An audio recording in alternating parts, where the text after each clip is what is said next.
before, when we talked about linear measurements, we were just saying that we had position, you know, this could have been the origin, this could have been an X over here or a Y up here, and we were just talking about position in terms of X or Y, and some linear distance. When we're talking about an angular position, we're just talking about some angle. We can put this on the coordinate axis here, and then maybe some point up here would be theta. Your position is just theta, where we're starting at here on your x-axis. That's where you start your angles at 0 and go around 360 in the positive direction here if you're going counterclockwise. Okay. We won't actually be starting on this point right here or any point in particular most times. We're going to have real objects rotating. Tires spinning, things rotating around like this. This is just how we define it in math based on a unit circle that we call it. And we start over here and we go around this way. But we won't actually just be sitting on a circle like that most times. We're going to have real things in motion, and there won't just be some 5 degrees or something that you're going through here. A lot of times we have full revolutions and some number of those. Okay. But this is what we're going to start describing now is theta. Theta can be measured in degrees or what we call a radian. For rotational motion,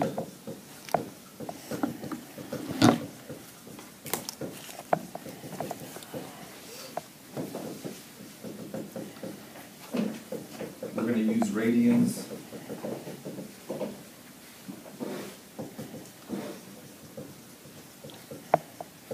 To measure angles.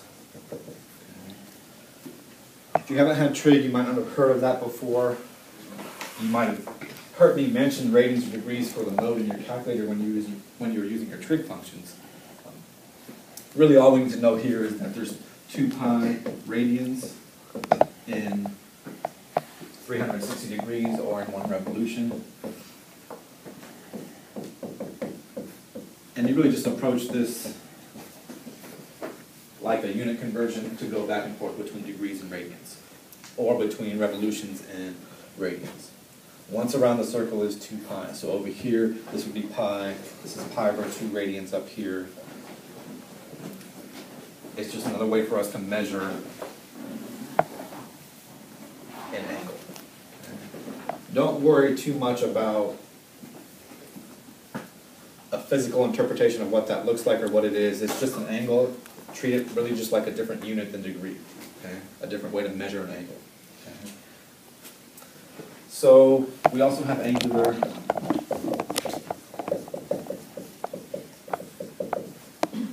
displacement. This is just delta theta. I'll put it back on in the circle here.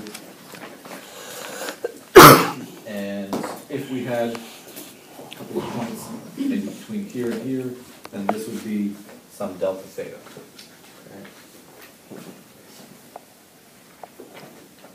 Where theta is just, or delta theta, your angular displacement is just the final minus initial like that.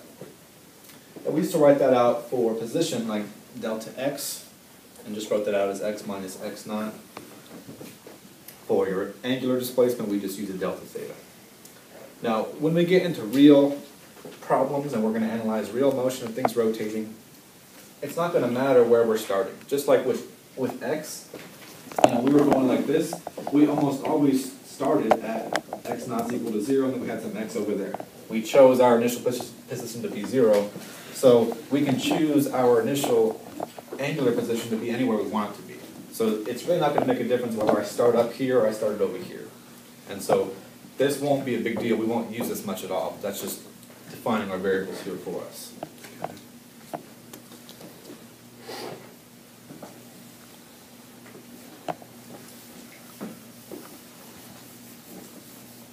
I'm going to make a list over here of all these variables that we're going to define today.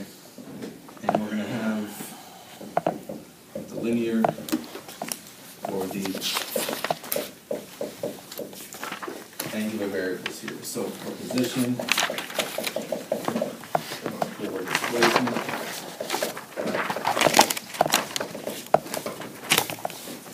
Position we had x or y, displacement was delta x. These are what we call linear measures over here. The angular is just theta or delta theta. Okay. I'm going to put the units up here also. This has units of meters. Over here, the radian for our angle measures. I'm going to keep filling that in all day, so just give yourself some room to add some more things to that as we continue to define all of our variables. So back with linear kinematics, we talked about position, then velocity, acceleration, all those things. We're going to do the same thing here and define what we call the angular speed. And I'll just start here with the average angular speed. So our linear speed or velocity was just a measure of how fast you're going, okay, in a straight line. Our angular speed is just a measure of how fast you're rotating. Okay. Anybody remember the equation for average velocity? How fast you're going? Oh, God. 800 at a time? No? Velocity is the same thing as speed if you're going in one Distance divided by time. Yeah, basically distance or your displacement over time. V is just delta x over delta t. Right. What do you think omega would be here if omega is our variable for angular speed? Omega divided by time. Not omega, but The theta. The theta. Same thing. It's just position or displacement over time. These are going to have the same form as all of our equations from before. This here is an omega, lowercase omega, like a little curly W there.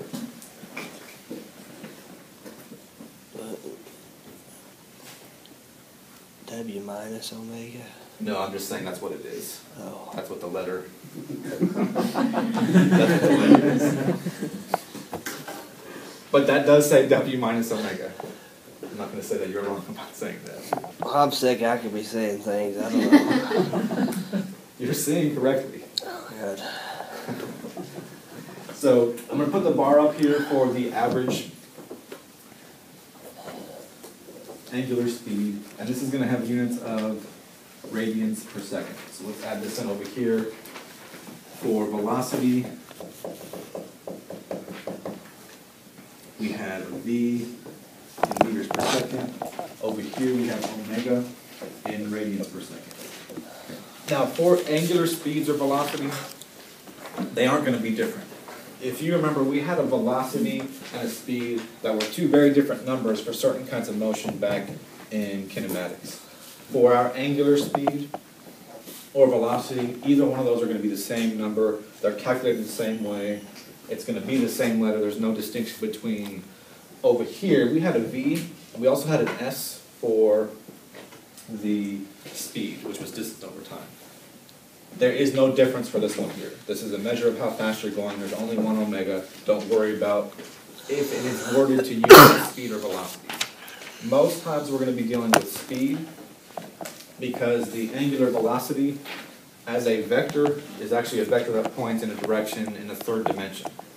So if I had things rotating around like this, for example, then I could kind of show here the rotation moving around like this, and I could draw the arrow to show my direction of rotation. And sometimes we'll put on here a little curled line there just to show the omega there. But the omega, the angular velocity as a vector, is actually a vector that's going to point out of the board or into the board here. If you're reading the book will give you what we call a right-hand rule to figure out what direction that is, where you actually take your fingers and curl them in the direction of the rotation, and your thumb would point in the direction of that velocity vector. We're not going to deal with the vector nature of that omega. We don't need to worry about it right now. We won't need it anywhere, so I'm not even going to use that at all. What we're going to do is talk about a sign convention for clockwise or counterclockwise rotations. We're just going to choose plus or minus based on the direction that things are rotating in. So Angular velocity is a vector quantity, but we're not going to deal with any of the vector properties of it. Okay, so any of those things that you're reading the book about, the vector for omega pointing out or in that z direction, we would call it, don't worry about that. We're not going to need that at all. Okay. So this really here would be speed or velocity. You'll see it either way. It's going to be the same thing.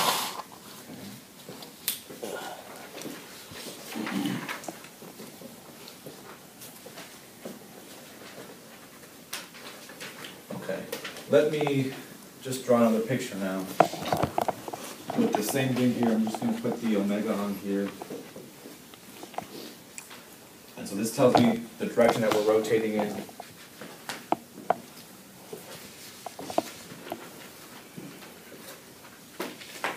If we had a point, let's say out here on the edge right there, and if I asked you what the velocity of that point would be, what direction it would be pointing in, which way would that point? The velocity, just the regular velocity that we already know about. So I had something whirled around in a circle. I said, or something moving around, orbiting the sun, or whatever it might be. We've seen circular motion before. What's the direction of the velocity at this point if we're rotating around here in the counterclockwise direction? Would you draw a tangent line? Yes. It would be pointing that way. Your velocity just goes tangent here to the circular path in this case. Okay. We call this dt the tangential velocity.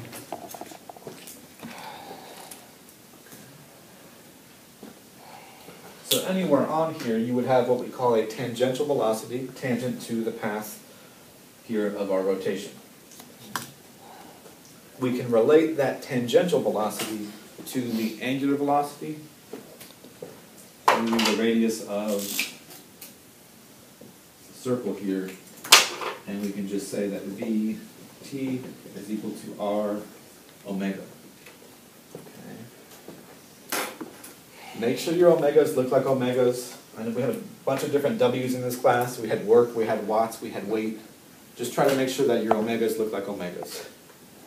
Make them as curly as you need to, but sometimes you'll get these things mixed up with other things.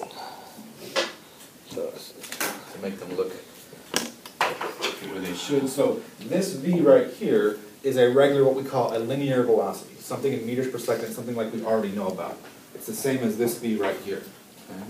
So this has units of meters per second, just like you would expect for a V. However, if you are putting units into your equations like you all usually do, and you're checking your units, not just hoping your units come out, then here you might get a mistake. Because if I look at this, when I use these equations here, this unit of a radian isn't the same physical measurement like we would have for a second, or a kilogram, or a meter. So it actually gets left off sometimes as not really a physical unit.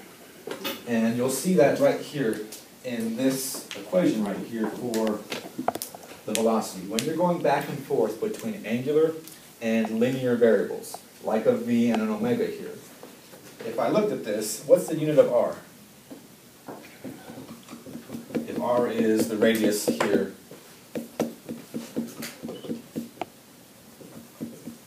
just some length unit, meters, usually if we're using SI units, so this would be dt would be the units of meters.